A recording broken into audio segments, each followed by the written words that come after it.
Fala, meus amigos, tudo bem com vocês? Para que a gente veio aqui no canal agora? Eu quero começar esse vídeo já deixando bem claro para vocês que a temática desse vídeo eu não quero fazer uma passação de pano pro jogo horrível do Grêmio ontem. Jogou nada, não vem jogando nada. E o jogo contra o Atlético Mineiro parece uma exceção pelo que a gente viu dentro de campo ontem. Mas a gente tem que salientar. Precisa salientar. Porque a derrota do Inter, o aliado empate do Grêmio, deixou os dois colados na tabela. E para nossa imprensa isenta, vocês sabem quem são de que eu estou falando? Um time, o lado vermelho, briga por vaga na Libertadores e o lado azul briga para fugir do rebaixamento. A gente vai falar disso daqui a pouquinho ali, tá? Roda a vinheta. Pessoal, já quero pedir para vocês que estão aqui, like no vídeo, te inscreve no canal, hype ali embaixo para chegar mais gente, tá? Com essas 3 ações, tu faz parte da nossa comunidade e também faz com que esse vídeo chegue a mais pessoas para a gente ampliar essa discussão dos nossos queridos isentões, tá bom? E não custa nada, é de graça, tá bom? Então já vamos lá, vamos ao que interessa, sem mais recadinhos, sem mais delongas. Então, o Inter perdeu para o Cruzeiro, 2-1 no Mineirão, e o Grêmio num jogo pavoroso de se assistir, tá? Foi muito ruim mesmo.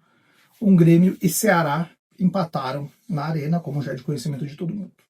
Antes do jogo, eu vou trazer aqui os exemplos já para vocês das matérias publicadas nos veículos de imprensa do Rio Grande do Sul. Vai aparecer aqui agora. O Inter brigava por vaga na Libertadores, enquanto o Grêmio tinha que fazer contas para não cair, segundo o nosso grande Diogo Oliveira. O Grêmio tinha que fazer contas para não cair. Após o jogo, na jornada da Rádio Gaúcha, se ouviu: o Inter se afasta do pelotão de frente da Libertadores. Do pelotão da Libertadores.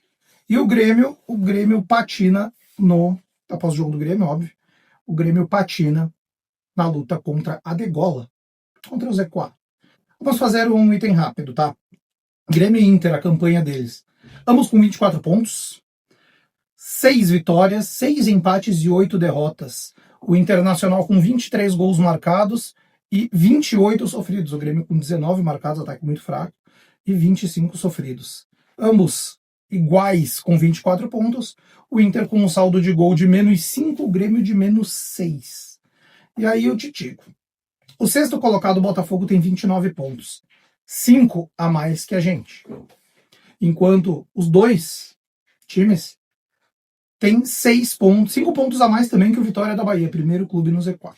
Por que um lado briga para não cair e o outro briga para se classificar para a Libertadores? É a agenda positiva que se vende para o outro lado. Eu cheguei a ouvir ontem que o Inter fez um enfrentamento contra o vice-líder do Campeonato Brasileiro, o Cruzeiro. No Mineirão, o Inter chegou a estar empatando, brigou pela vitória. Sim, cheguei a ouvir isso. Enquanto o Grêmio apenas empata com o Ceará, o 10º colocado do Campeonato Brasileiro, dentro de casa com sua torcida. Não vamos esquecer, as posições estão ok, é isso mesmo. Mas lá atrás, há poucas rodadas atrás, o Ceará venceu o Cruzeiro dentro do Mineirão, tá? O Ceará venceu o Cruzeiro dentro do Mineirão e o Cruzeiro há de se dizer que não joga o mesmo futebol que jogava antes da parada para a Copa do Mundo. Mas a nossa imprensa isenta insiste em exaltar algum lado e rebaixar o outro. Em vender a agenda positiva de um lado e vender a agenda positiva do outro. E aqui eu estou dizendo, o Grêmio tem que ser colocado na briga pela Libertadores? Eu acho que não. Mas tampouco o Internacional. Ambos não jogam nada. Ambos não jogam nada. Nada mesmo.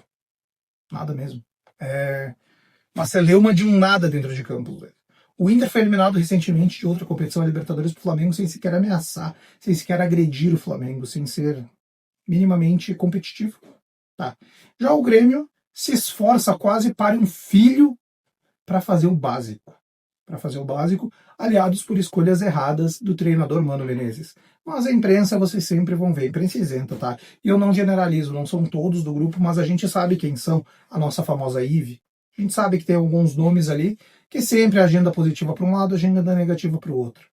A gente sabe quem são, não precisamos nominar, não precisamos dar nome aos bois, porque são os mesmos de sempre. E dessa vez a gente não vai apontar o dedo diretamente para um, porque são vários. Mas a gente sabe quem são os corretos. Quem analisa como tem que se analisar. E a maioria das vezes quem analisa desse jeito é a imprensa segmentada, o torcedor assumido, a imprensa identificada, como se fala. Tá? Continuando, eu acho que os dois têm que se preocupar com o rebaixamento, tá? Não é só o Grêmio. Ah, porque o Inter tem mais jogadores. Quem são os mais jogadores? O Vitão, que está indo para o Galatasaray. O Alan Patrick, que se esconde de todos os jogos, mal toca na bola. O Borré e o Valência, que não jogam absolutamente nada no Internacional. O Wesley, que tem um gol na temporada contra o Maracanã, mas esse vídeo não é para analisar o Inter. É para mostrar que os dois estão na mesma merda. Perdão pela palavra, ontem eu estava nervoso. No vídeo pós-jogo, alguém veio reclamar, até perdi um inscrito, uma inscrita no canal. Até me esqueci o nome dela, mas peço desculpas, porque eu estava nervoso, acabei falando um monte de palavrão ali. Infelizmente, perdi uma inscrita, mas faz parte do negócio. Tava puto da cara mesmo depois do jogo. E agora a gente faz um link. Vamos fazer um link sério agora. A gente para de falar do Inter um pouco e vamos falar só do Grêmio. Porque eu trouxe o Inter um pouco aqui pra gente dialogar sobre essa diferença do tratamento dos isentões. Tá bom? Agora a gente vai falar um pouco do jogo ontem, que foi um jogo bem sofrível, tá? Foi um jogo bem sofrível, bem ruim. E, cara, é assustador, porque pessoas como eu foram enganadas, talvez iludidas, pela vitória contra o Atlético Mineiro. O Grêmio só joga daquele jeito. Quando o Grêmio teve que mandar no jogo ontem, dar as cartas contra o Ceará, não conseguiu. Não conseguiu. E aqui eu peço uma desculpas, que na análise do vídeo ontem eu achei que tinha sido o André Henrique, que errou aquele gol no final, que a zaga do Ceará se embaralha todo, ele chuta pra fora, mas foi o Alisson, foi corrigido por alguns comentários, fica aqui a minha ressalva, tá? Vamos começar. Ontem o Thiago Volpi salvou o Grêmio em diversas oportunidades, mas o Grêmio tem uma penca de más notícias, começando pela lesão do Balbuena, que, pá, cara, fiquei um pouco preocupado, ele foi até parar no hospital depois do jogo.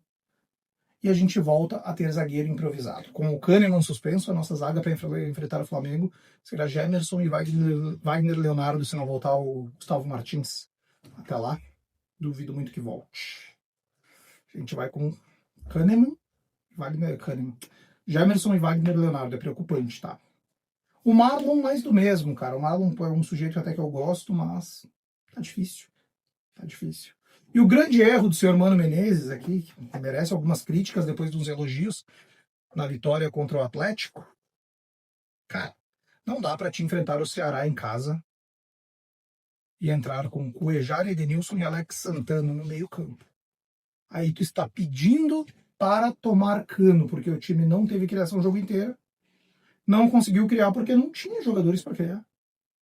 Quando ele tenta remover isso, o Riquelme entra e sente o posterior da coxa. Também deve parar por no mínimo umas 2 ou 3 semanas o Riquelme agora. E a vaga cai de novo no colo de Franco Cristaldo, que não jogou ontem, mas deve jogar nas próximas, porque o Grêmio não tem outro. Monsalve só deve voltar em setembro. Só deve voltar em setembro, então, depois da data FIFA, no caso, quero dizer. Lá pro jogo contra o Mirassol, não vai jogar domingo que vem. Contra o Flamengo no Maracanã.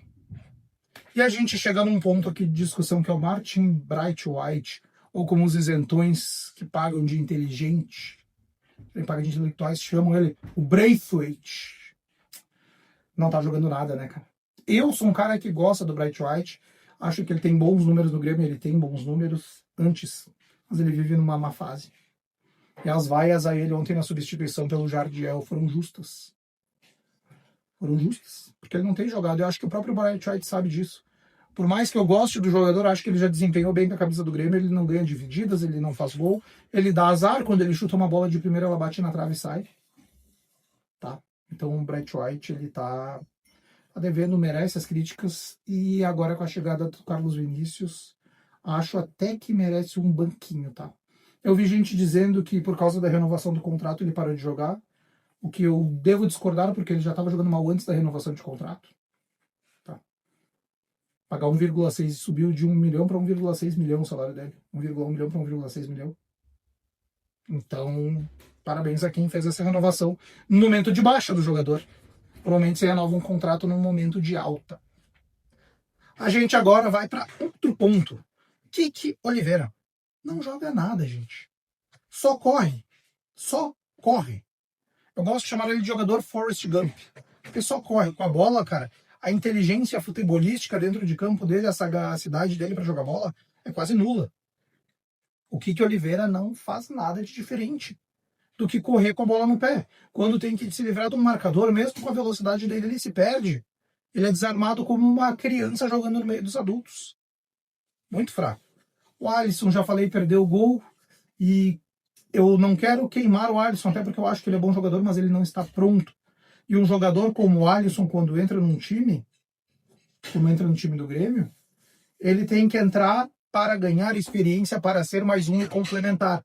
Não entrar para ser o cara, como está sendo colocado para ele e para o próprio Riquelme. Eles entram e já vem a pecha de ser o melhor jogador do time. A gente não pode esquecer de Mano Menezes também, tá? Não pode esquecer de Mano Menezes, que foi elogiado merecidamente pelo jogo contra o Atlético e seus cascudos, mas voltou a mandar mal, cara. Voltou a mandar mal. Não pode entrar como entrou contra o Ceará. Quando o Ceará em casa, que o Grêmio sabia-se que o Ceará ia se fechar lá atrás, o Grêmio tinha que propor o jogo, ele não propôs, porque não teve capacidade de propor. Teve mais posse de bola, criou algumas chances de gol na qualidade do Marcos Rocha, aliás, boa estreia, tá? Muito boa estreia do Marcos Rocha. Pro Edenilson, que cabeceou e o goleiro pegou. O Bright White chutando na trave e depois numa pichotada da zaga, chutando pra fora. Mas muito mal o Mano Menezes, tá? Tem que entender que nem todo jogo ele precisa jogar de forma reativa. Tem vezes que ele vai ter que atacar também, tá? Tem vezes que ele vai ter que atacar. E nisso ele peca, ele já se mostrou na carreira que não é um treinador que sabe fazer o ataque. E agora, para finalizar o vídeo, a gente vai tecer a crítica principal, que é para o senhor Alberto Guerra. Ah, Alberto Guerra. O principal culpado do Grêmio estar nesse lamúrio que está agora é sua. Porque é o senhor que contratou mal esses jogadores, gastou uma fortuna nesses jogadores. É o senhor que contratou este treinador, que contratou, trouxe um treinador argentino para o lugar do Renato, pagando uma fortuna. Depois de 5 meses viu que não deu certo, se livrou e trouxe o treinador que viu que não está dando certo agora, mas agora também não é hora de trocar este treinador. O senhor é o principal culpado, o senhor é... Falta só uma coisa para o senhor completar sua gestão desastrosa para ser o pior presidente do Grêmio. Tá? E espero que ela não aconteça. Tá? Espero que ela não aconteça. De verdade. Mas a culpa toda recai sobre o senhor aqui. Porque o senhor é muito fraco como dirigente, o senhor tem uma equipe muito fraca como dirigente, e todas as críticas cabem a vocês. Dito isso, eu quero saber a opinião de vocês, pessoal. Deixa aí embaixo o que vocês acharam da primeira parte do vídeo sobre a nossa imprensa isenta e da segunda parte da análise do jogo e dos culpados, tá bom? Like no vídeo, se inscreve no canal, ativa as notificações e não esquece de hypar se tu chegou aqui e ainda não fez isso, tá? Conto muito com vocês, até uma próxima. Tchau, tchau.